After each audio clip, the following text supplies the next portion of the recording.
आसुछि आउ एक लघुचाप बांग्लादेश ओ पार्श्ववर्ती अंचल सक्रिय थिबा घूर्णिबलय घनीभूत होई आसंता 24 घंटारे नेब लघुचापर रूप एहा सह राज्य उपरे मौसुमी सक्रिय रहिछि। प्रभावरे आसंता 5 दिन जाय राज्य रे अनेक स्थानरे हालुकारू मध्यम धरणर वर्षा हेबा सह गाँ भा स्थानरे प्रबल वर्षा हेबार संभावना थिबा नेई सूचना दैछन्ति आंचलिक पाणीपाग विभाग।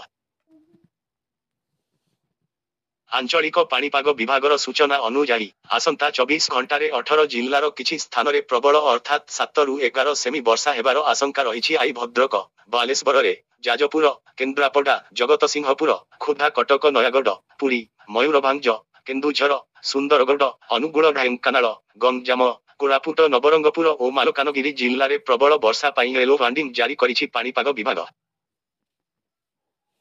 सेहीपरि आसंताकाली भद्रक बालेश्वर जाजपुर ढेंकानाल मयूरभंज केउझर अनुगुल सुंदरगढ़ देवगढ़ झारसुगुड़ा संबलपुर और बरगढ़ जिल्ला रे गोटिए किंबा दुईटी स्थान रे प्रबल वर्षा पाई येलो वार्निंग जारी करिछि पाणीपाग विभाग।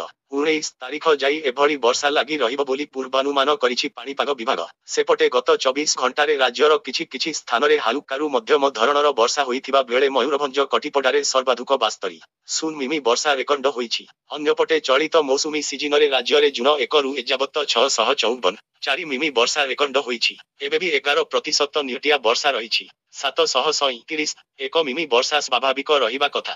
3 जिल्लारे स्वाभाविकठू अक वर्षा रहिथिबा 16 जिल्लारे स्वाभाविक वर्षा रेकर्ड होइथिबा बेले बाकी 11 जिल्लारे निहटिया वर्षा करा जाइछि।